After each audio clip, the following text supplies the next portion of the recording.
नहीं दे कहानी ओए दे बिस्मिल्लाहिर्रहमानिर्रहीम अस्सलाम वालेकुम। सही क्या हाल है? सही ए सही मेरे नाल खड़े ने ए चाचा बशीर अहमद सही इंदी सही उम्र थी कि ये चाचा तेरी कितनी उम्र है? 63।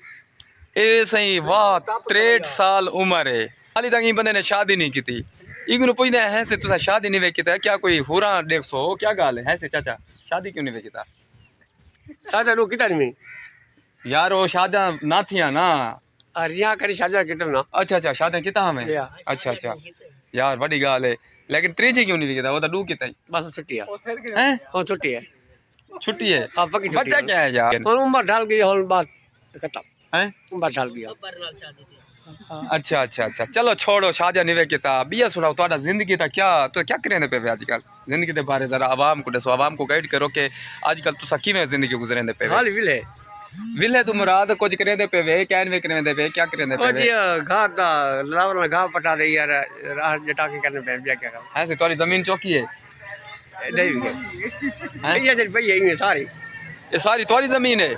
आई करे थी कर कनाल होती वाह भी वाह एक एकड़ दे एक कनाल। या अच्छा से इन्हां दी एक एकड़ दे एक कनाल जमीन है पैसे दू शादी अच्छा से त्रीजी दा इन्हां कोई प्रोग्राम नहीं बनाया कोई प्लान कहनी कि त्रीजी शादी करनी है या नहीं करनी लेकिन ये अपनी ज़िंदगी खुशहाल ज़िंदगी गुजरेंदे पेन कोई दुख कहनी कोई तकलीफ कहनी कोई टेंशन कहनी कोई परेशानी कहनी लेकिन इंदी जड़ी उम्र है पई इंदी 63 साल उम्र है पई लेकिन ये दसन कि मेरे को कोई तकलीफ कहनी कोई टेंशन कहनी कोई परेशानी कहनी दू शादियां मैं कितने में वो हुण ही को पता क्यों छोड़ गए बरके वल भी ये अपनी ज़िंदगी जड़े गुजरेंदे पेन बिल्कुल खुशहाली नाल गुजरेंदे पेन क्योंकि याद है अगर त्रीजी शादी कारगिन थी सकते वल ज़िंदगी अजाब बिच ना बन वजे तो ही वजह तो याद है असां त्रीजी शादी नहीं करेंदे।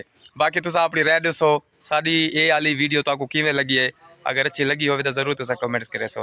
बाकी चाचा बशीर अपने व्यूवर को क्या आखना चाहते पे थोड़े सुनाने वाले लोग जड़े जरा मैसेज दो चा नहीं दे कहानी ओए दे कोई ना कोई पैगाम दे दो कई पैगाम कहानी हो पैगाम कई कर देना बस ये छुट्टी ता बाकी इंशाल्लाह अपना ख्याल रखे सो सही वल मिलसु अल्लाह हाफिज।